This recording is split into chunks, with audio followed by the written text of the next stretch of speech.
Well, hi there. I'm trying to stay about 3 feet away from the computer monitor, and if you do the same, we'll stay about 6 feet apart.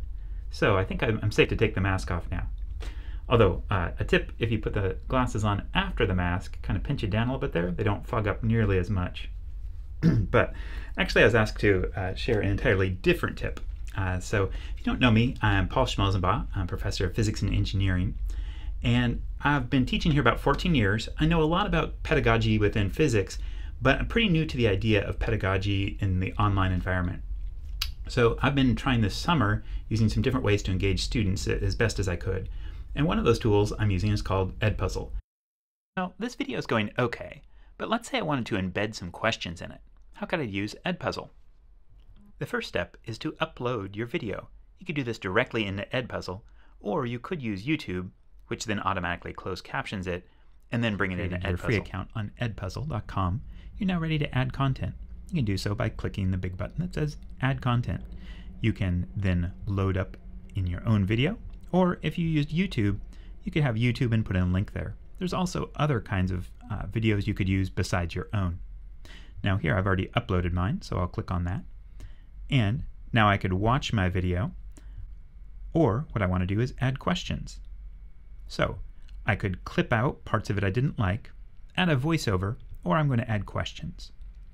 I can add multiple choice questions or an open-ended question, or add some comment. So I can move to some point in my video.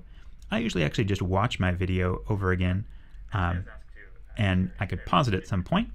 And now I could ask a multiple choice question. Let's do this to see what it looks like. Maybe something like, should I make a joke like this?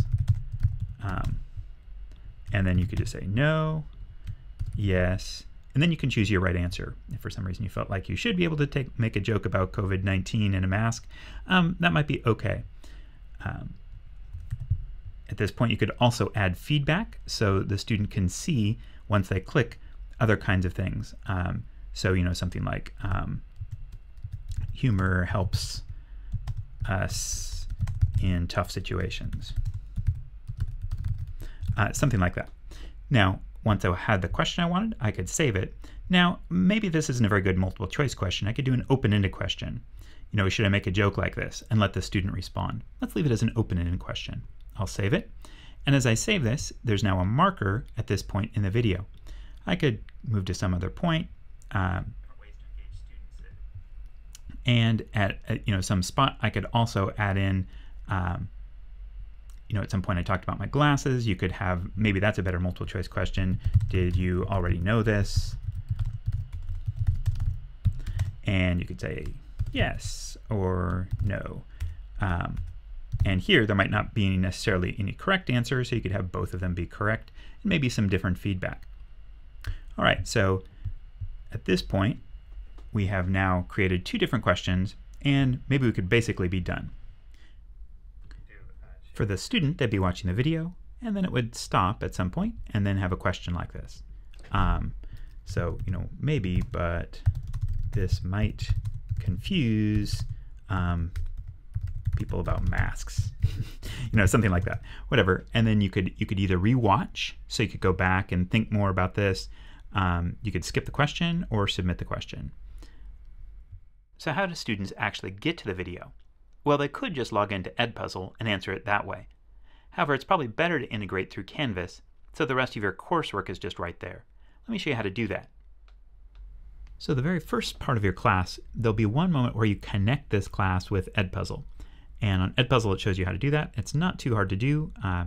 You basically kind of go back and forth, or you can ask Donna, then it's even easier to do. Then once you're on this page, you have your assignment. You can select however many points you want. So it'll scale based on kind of the percentage. If you want 5 points for it, then the main thing you're going to do to make edpuzzle work for the submission type, instead of like no submission or your online submission, you're going to select external tool. So from your external tool, we want to select edpuzzle so we can find that. Now there's a whole list. You might have to scroll down to find it. I had already pre-selected that.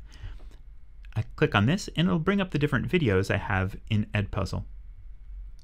I select the one that I want, and now I can come down here and assign it. Upon assigning it, I can select the no skipping, or I could allow skipping. So if you want the students to maybe watch the whole thing or be required to watch the whole thing, you could do that. Then as we assign it, one additional kind of piece I want to make sure that you click on is you would say load in a new tab. So then when a student uses edpuzzle, then it'll open up in a new tab. And then you could say something up here like complete assignment in edpuzzle. And then there'll be a button that shows up as you save this.